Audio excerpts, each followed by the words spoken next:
everyone, I am Rebecca from ChemKnits, and today we are going to leave no sprinkles behind, no dye behind.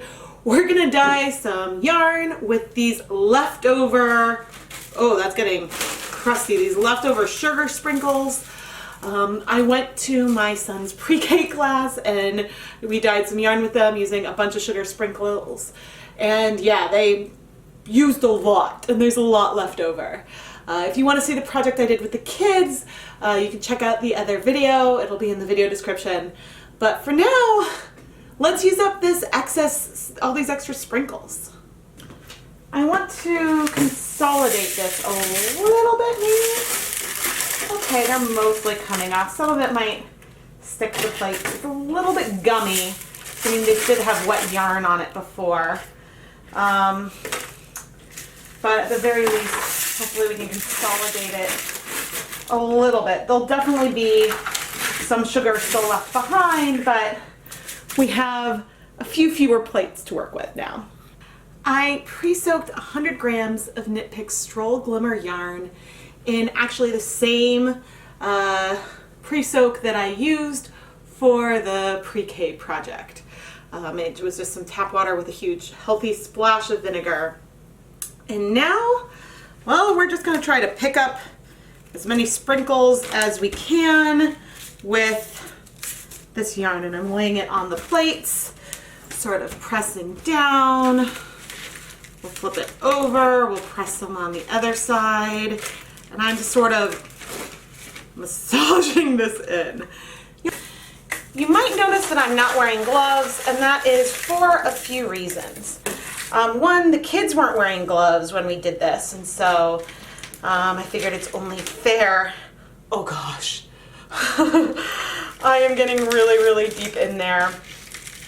But yeah, I would say the big reason that I am not wearing gloves is because I did not have the kids wear gloves, and we're just gonna make sort of an icky, sticky mess here with all of these sprinkles that are left behind.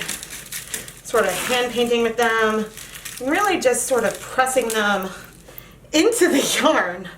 I think we're going to end up with something rather cool. There's a mixture of sugar sprinkles and nonpareils and all kinds of stuff in here.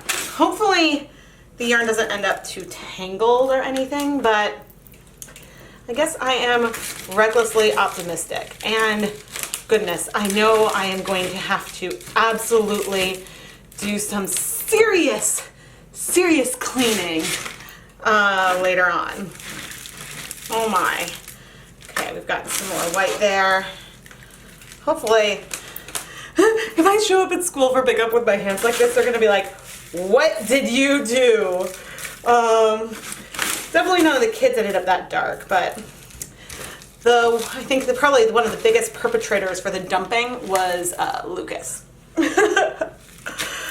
Oh goodness, this yarn is getting nice and sugary. I think the good news and the bad news about doing this is that it will pick up, the sugar will sort of clump as we microwave it, but then it will sort of dissolve back out. Here, I'm adding some more of these rainbow nonpareils in here, maybe a touch more of this blue, but I think that this is going to be about as good as we get. And I'm going to go wash my hands now. This is why I normally wear gloves. My hands are still a little dirty. I know this will come off like within a day or so, thankfully. I have no idea how much of that dyeing you'll be able to see at all, and I very clearly made a mess. In theory, I could go get another skein of yarn and go through this all some more, but let's get ready to just heat set this one. Food coloring, man, it's no joke. All right, this really, really sugary yarn is here. I think you can see the shimmer of all those sugar crystals, but also there is the shimmer of our Stroll Glimmer yarn, which is 70% superwash merino, 25% nylon, and 5% stellina. So this yarn will, like its sugar sprinkles, sparkle really nicely. And we're gonna pop on this silicone microwave safe topper, and we're gonna go pop this in the microwave for a total of 4 minutes in 2-minute increments. And now I gotta clean up this mess. Again, in theory, I could use the rest of these, but I might be done for the day. We are out of the microwave, and ooh, it's pretty. Yeah, it looks like a lot of it has sunk into the yarn. I'm going to cover it back up to keep the heat in there as long as possible, but yeah, once it's cooled, then we will wash it. Okay, I can still see some little nonpareils, but they are sort of squishy now. Let's go into our rinse water, since I don't want to get tangled.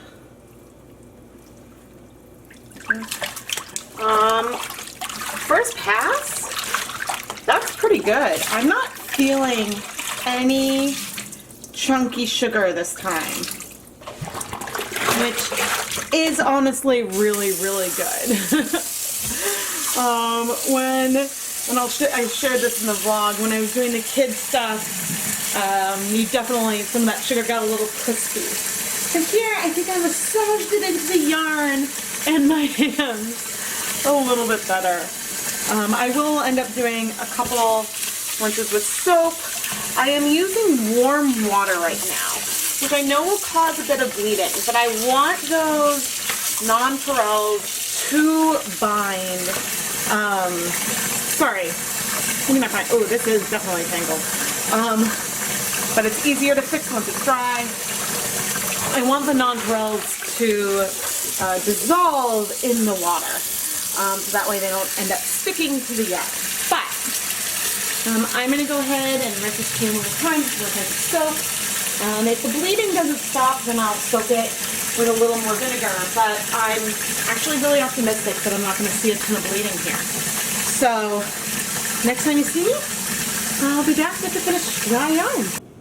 The yarn actually was not bleeding badly at all, but I still decided to pop it into our pre-soak that just had the water and vinegar, mainly because instead of rinsing and agitating over and over, I can leave it in here to soak so any residual sugar can dissolve, any bleeding, any extra colors can strike, and then off camera I'll go do some final rinses and then hang up the yarn to dry.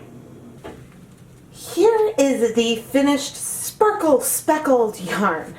There is a lot going on here. The overall tones feel very mauve, that purple quality that you frequently get from black food coloring, with undertones of pink and blue from some of the other sprinkles. Of course, if you zoom in, you can see the full rainbow from all of those rainbow nonpareil sprinkles that are in here. And it just gives it that much more fun. We applied the dye, the leftover sprinkles here very randomly. There is a semi-repeating quality to it, where we've got a more pink section, a more sort of solid mauve-y brown section, and something a little more blue. But I think those differences are fairly subtle. I wouldn't really call it a repeating colorway because there's some thick patches of color and thinner patches of color, but I do think the yarn overall is fairly balanced, and there'll be lots of color all the way through the skein. Finally, here's our Leave No Sprinkles Behind yarn next to the lovely gradient set that Lucas's pre-K class created so exuberantly to leave us all these leftover sprinkles. I actually think that this fits in really, really nicely color-wise with the rest, and yeah, I just love the looks of all of this together. If you enjoyed this video, check out the Leave No Dye Behind playlist, where you can see me throw random things I have left over from my day of dyeing, whether it's dye baths or dyes. and we create these really stunning, unique, one-of-a-kind yarns. Don't forget to subscribe to the channel, turn on notifications, like the video, and leave a comment below of what kinds of things you would like to see me play with in the future. I keep a list of viewer suggestions, and the list grows faster than I can film, but I really appreciate all of your comments and suggestions. Finally, don't forget to check out the ChemKnits Creations Etsy store. The shop is filled with over 100 skeins of hand-dyed yarn featured in past and upcoming ChemKnits tutorials YouTube videos.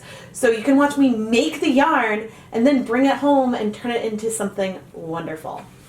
Thank you so much for watching.